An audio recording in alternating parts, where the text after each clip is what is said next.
We're here with Isaac Sturgill. He's answering your questions about evictions and tenants' rights. Isaac, we often hear from people who say, I've applied for HOPE money, I've been approved for HOPE money, or at least rental assistance money, and it hasn't come through yet. What is the turnaround process on that, and what should you do if it hasn't come through and your rent is due?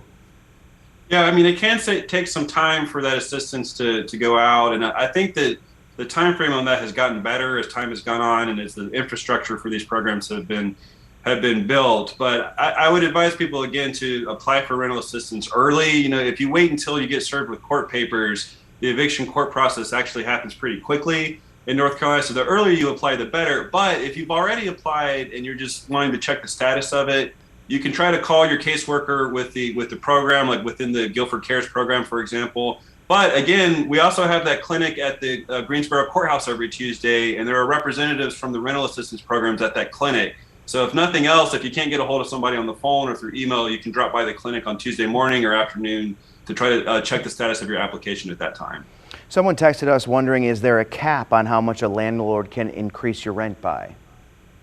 There's not a cap under state law. I mean, landlords can't, unilaterally increase the rent by themselves, but if they want to raise the rent, typically what they can do is to notify you that they want to raise the rent, and if you agree to that, then that's fine. If you don't agree to the rent increase, then they may decide not to renew your lease at the end of the lease term. But there's not a law that says, for example, a landlord's only allowed to try to raise the rent by a certain amount every year, unfortunately.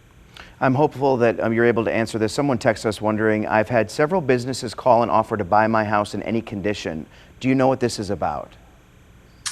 I am not sure about this exact situation. I will say there are a lot of investors that are coming in to try to buy up properties and turn them around as rentals. And we have seen that across the state, not only in Guilford County, but other places as well. Sometimes they're foreign corporations, out-of-state corporations, and they pick them up as investment properties. There are some effects of that. I mean, it makes it harder for people to get into home ownership, but it also means, there have been complaints about some companies that come in and purchase these big portfolios of properties as far as being responsive and making repairs and things like that as well. So I don't know if that's this particular situation, but big companies coming in, during a crisis and purchasing up property to turn them around as investments is something that we've seen all over the state. Oftentimes when people say that they feel that they're not being heard by their landlord, they threaten to not pay the rent until the things get fixed. Why is that a bad idea? That's a really risky move. And, because, maybe if there's repairs that haven't been made and you stop paying your rent, you can expect your landlord's probably going to file an eviction case against you, right? So then you can go to court and you can make that defense, but you're kind of rolling the dice. And if the judge doesn't agree with you, you could be evicted. So the smarter move most of the time is to go ahead and keep paying your rent. And then, if you feel like you're entitled to some of that money back later because of the landlord's failure to make repairs, you can try to get the money back after the fact. But if you stop paying your rent, you're taking a risk in that situation. Does the city do anything when it go after so-called slumlords?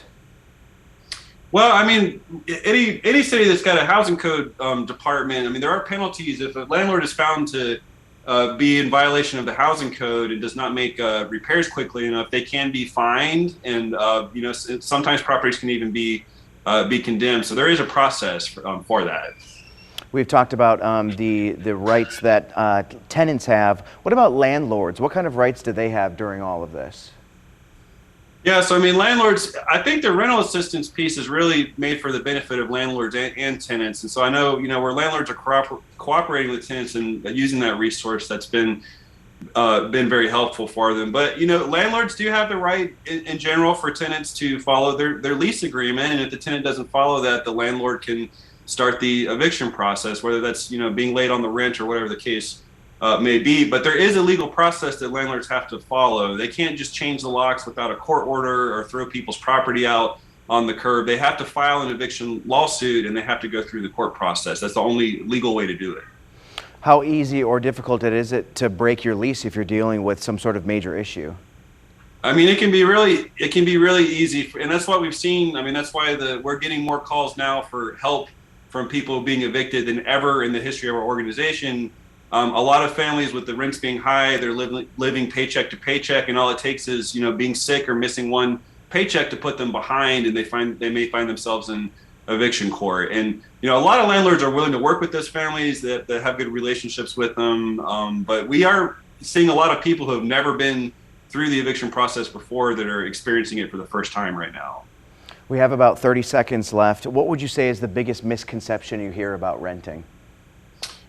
The biggest misconception that I think I would hear about renting is, I think that there cannot be as much emphasis on the effect that this pandemic has had on renters. I think that there is frustration from a lot of landlords that people are maybe, trying to game the system or take advantage of the situation. But we are seeing, hundreds and thousands of families right now that have fallen on hard times and that are facing eviction now, have never experienced it before. They're scared and they want help. And so it's important for us to get that information out there. And we hope that landlords that are dealing with these families will, act out of a place of compassion and work with them to try to get these, the rental assistance and get these problems taken care of. Lots of good advice. Isaac, thank you so much for the last 30 minutes. We do appreciate it. If you would like to rewatch any of this interview, we'll be posting it on YouTube. We'll be right back.